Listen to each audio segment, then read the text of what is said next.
The world has nearly everything backwards, and they always have. So many call good evil and call evil good. Yeshua said in Matthew 23, verse 37, Jerusalem, Jerusalem, you kill the prophets and stone them which are sent to you. How often he would have gathered your children as the hen gathers her brood under her wings, and you would not, referring to you would not hearken. The love that our Creator wants to bestow on those who will become his children is incredible. He wants to spread his wings of protection over us and to bless us and to teach us how to be. But this is conditional on us becoming his students.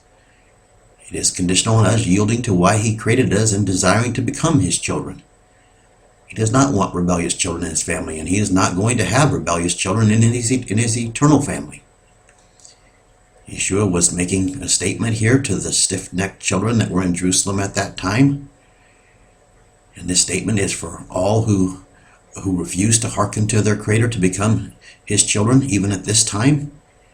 He is also speaking to you if you are one who is not hearkening to his Father. He's saying that not only will you not hearken to those whom your Creator sent to you, but also you kill them and stone them.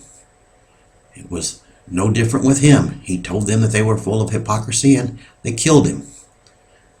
The nature of man is like this. They don't want to be told they're wrong.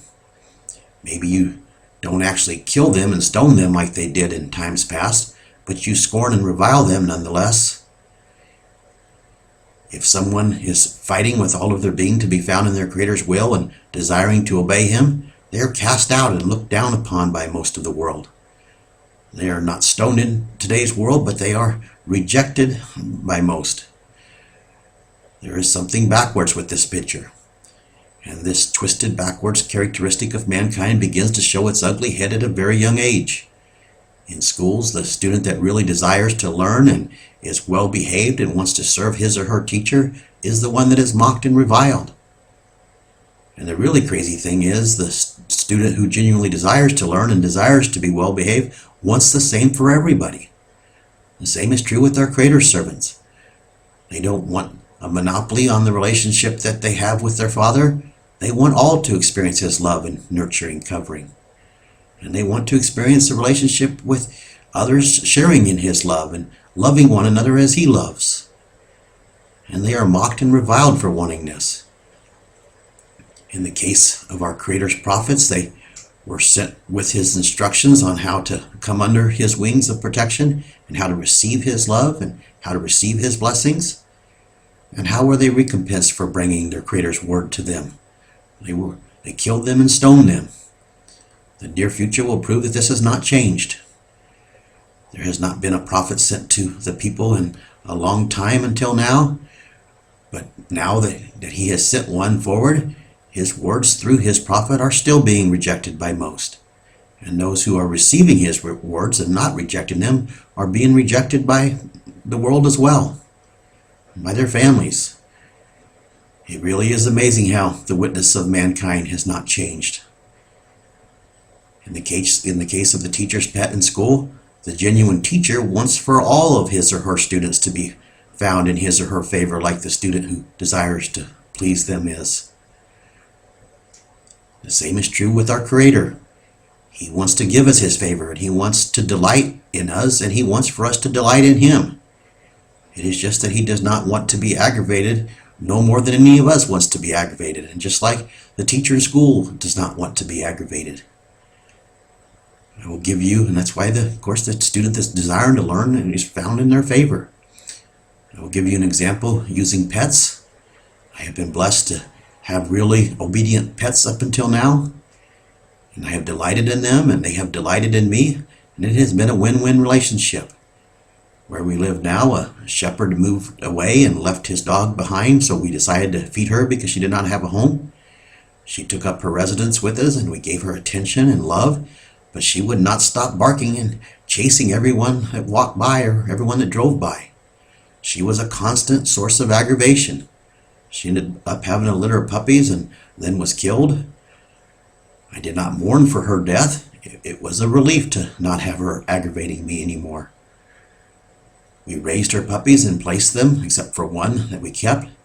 The one that we kept has her mother's rebellious, aggravating attitude, and She is often being disciplined. This is not a delight. It's a burden to constantly have to tell an animal no and stuff, correct them. She certainly wants to delight in us, and she certainly likes to be fed, but she wants to rebel to her instructions. This is how people are with their Creator. They certainly want to be loved by Him, and they certainly want to be blessed by Him and sustained by Him. And many certainly want to come to Him and tell Him that they love Him, etc. But they have no regard for being disdaining to Him. As we are with this puppy, He is patient with us if He is calling us to Him, and He sends forth loving correction, but we have to grow out of needing to be corrected. He does not enjoy correcting us. This puppy is growing up, and I don't want to be around her when she grows up if she's not going to learn good behavior. Of course, if time was to go on. Nor does our Creator want us with Him for eternity if we will not become the character that He created us to become. Why would He want to be aggravated for eternity? We are here to grow and to overcome our human nature and to become as He wants us to become. He delights in those who are hungering and thirsting for why He created them. These are the teacher's pet.